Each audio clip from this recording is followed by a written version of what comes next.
Hi, welcome. This is Gwendolyn with Green15. I'm so excited to tell you about our guest today. It's Dan Mathews. Dan is Vice President of Campaigns with Peta. You all know who he is. And he helped also author, as well as a book, but author I'd Rather Go Naked Than Wear a Fur campaign. And he's the author of his new memoir, Like Crazy. But we're going to talk more about this later. Dan, how are you? I'm doing very well, thanks. How about yourself? I'm doing well. Jack and Cilantro are okay? They're all great right here in Portsmouth. Yep. Okay, great. And I just have to get the pink elephant out of the room real quick. We both met at the end of a Pretender show. We're huge, huge fans. Have you talked to Chrissy? Do you know how any of the band members are doing? Is she doing well? Martin? Yeah, they're all doing well. They actually just got together 2 weeks ago and played a BBC Three radio, like a concert that was streamed over the radio since they can't do actual concerts right now. But I heard that it was great. And, the new album, Hate for Sale, is really awesome. So, yeah, she's looking forward to getting back out on the road. But who knows when that will be at this point. Excellent. I'm really glad to hear that. Well, so yeah, we're here to talk about your new memoir. It's called Like Crazy, Life with My Mother and Her Invisible Friends. What I wanted to know when I read through this, it's kind of a memoir about you and your mom, Perry, towards her end of life. Why did you feel you thought that you needed to pen this for us to read, which was great? And what are your feelings about the book? Well, my mom was my inspiration in getting involved in animal rights at a very, very young age. She always had some mental issues. I didn't know until moving her in that she was schizophrenic. She wasn't diagnosed until very, very late in life.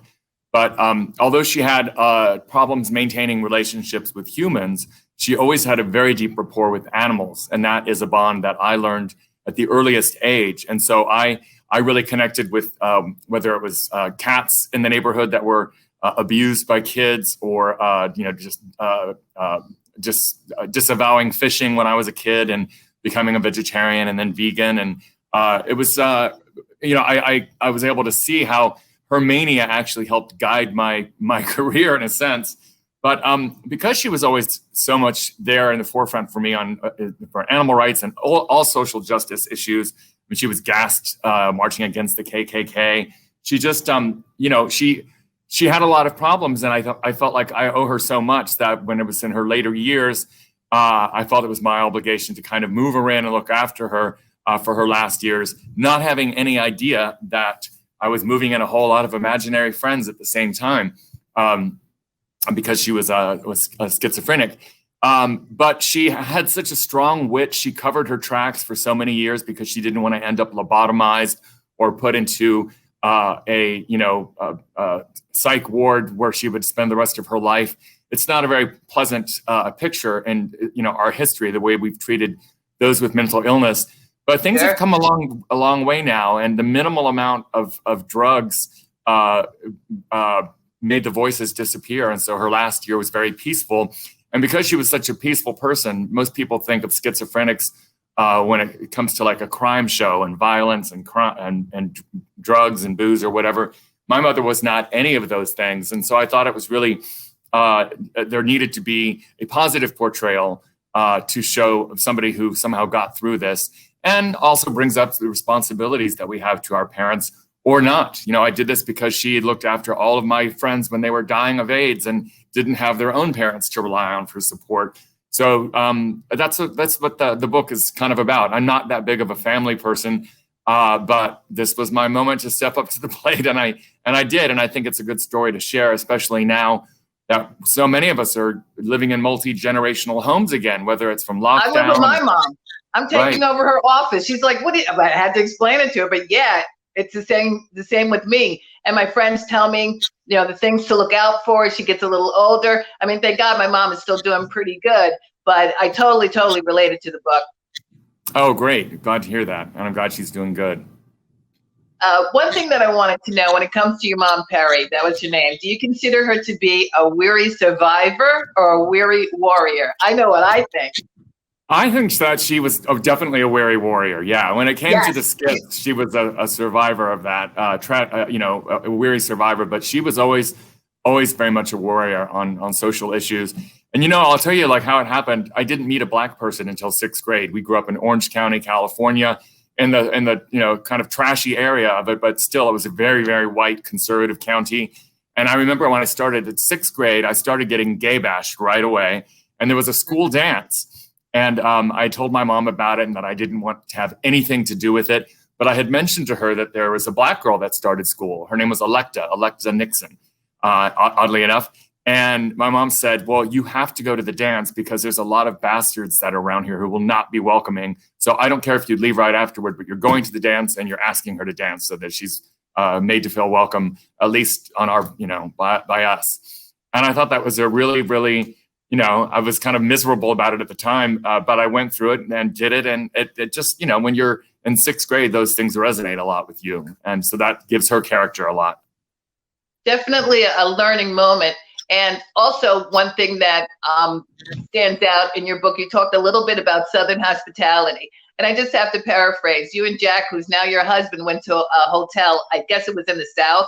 And the owner looked at you guys kind of sideways when you asked for one room with a 4-poster bed. Right. Oh, yes. Yes. And, my thing is, I don't think there's such a thing as Southern hospitality. There's people who are hospitable. Absolutely, right. In the South. But Southern hospitality is a misnomer because if you want to know about the South, read its history. It has nothing to do with hospitality.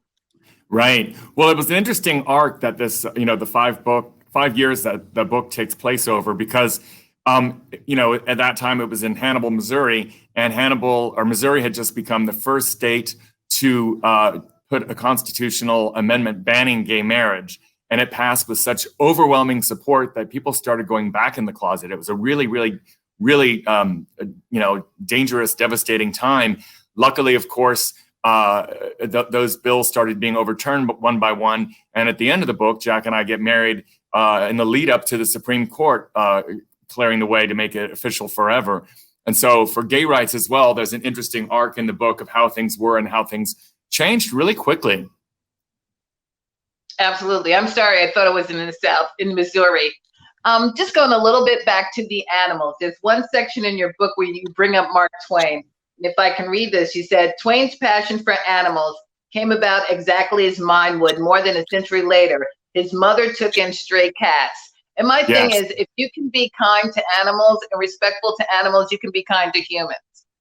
Exactly. It starts there. And every time we hear about a serial killer or somebody in the news, almost every single case, they got their start being cruel to animals and nobody told them it was wrong.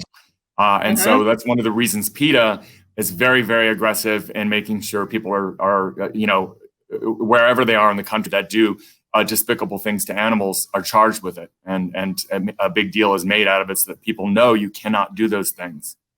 Well, I'm a huge fan of PETA. A lot of people, some people don't understand them. But the vast majority say, okay, it's right. We have to treat, animals right. Sure. We have to.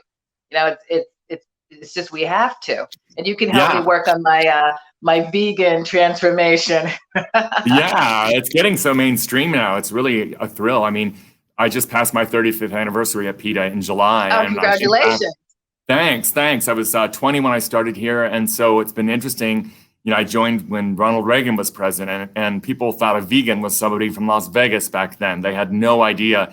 And so to see how much culture has changed with PETA in the background and then PETA in the foreground, it's been a thrill to see how, mainstream animal rights has become. Obviously, we've got a long way to go, but we've come very far. Excellent. And thank you for all that work that you've done, by the way. Some of this book, a lot of it was funny. You're welcome. A lot of it was funny and a lot of it was sad. And one thing that really got me very emotional and very worked up, maybe not for others, but for me, was when you told the story about Perry's godmother, Ellen, and how her picture was placed by Jack because he was set director on the show, The Men Who Built America, a TV show. And Perry got to watch and see this picture of her godmother on TV. Can you just expand a little bit more on that and tell me how happy Perry was? Sure. It was a History Channel show about the Carnegies and the Rockefellers and the Fords, and Carnegie and specifically used his fortune to build a lot of libraries across the country. And my mom was a book freak, and her godmother was a book freak. And so she always admired the Carnegie libraries. And so when Jack was working on the show, Harry said, would you please take her picture and put it on Carnegie's desk, because it would be everything for me to see her go into eternity as part of that. And Jack said, I'll give it my best shot. I have no idea how they'll edit things, but I'll put it in a prominent place on the desk where I think it's going to have the shot lingers the longest. And we all stayed, I was on Thanksgiving. We were all watching the show, and sure enough, there came the scene in his office, and there was Harry's godmother, and she just sighed and said, now she's in eternity. So it was very nice. That's awesome. It also came through in the book. I mean, a bunch of different scenes really came through in the book for me, but that really was one of them. Sweet. Huh? I said, oh, that's sweet. I like that one too. I'm glad it made the cut. You know, when you're writing these things, you have to be really, really vigilant about not having any storylines that go too far from the main thing. And we have such an interesting bunch of characters here that in writing, I had to really keep a tight focus on what the actual story was and the main people involved. Well, you did a good job. Towards the end of the book, you used a quote by Sonia Sotomayor, who's on the Supreme Court Justice. And the epilogue is called Life Goes On. People who live in difficult circumstances need to know that happy endings are possible. Now, obviously, your mom passed my condolences, but how you end the book, I thought was extremely happy.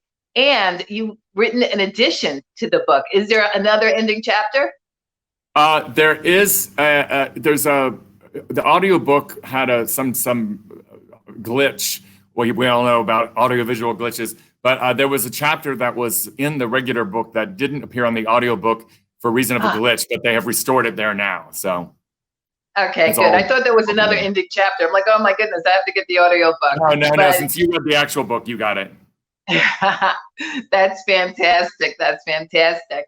Was there anything else that I wanted to? Oh, will we ever see this on the big screen? I'm not going to give it away, but the last scene with the fairy dust, I just visualized that. Do you think maybe there's a chance? I think there's a chance. Yes, I have been approached already. The book's only been out 2 months, but I got approached pretty much the first week from a pretty big outlet. I don't want to jinx it by saying who it is, but yes, there seems to be serious interest. So who knows? Well, that's fantastic. Like I said, and if I didn't say it before, we have a graphic of you in the book. It's Like Crazy, Life with My Mother and Her Invisible Friends. I absolutely, totally enjoyed it. There you go. There you go. But we have a few quick seconds. Here's the lightning green round. Dan, what is your favorite movie? Rocky Horror Picture Show. Oh, great. I've seen it about 100 times. Your favorite color? Orange. And your favorite book? Oh God, my favorite book. My favorite memoir is probably My Face for the World to See by Liz Renee. She was like a burlesque queen in the 1950s. Oh, that's cool. Well, listen, Dan, I want to thank you so much. You've been absolutely fantastic. Tell everybody I say hello. I hope to see you at another Pretender show very soon. Definitely. And definitely. Thank you. My pleasure. Take care, Gwen. Take care. Bye-bye.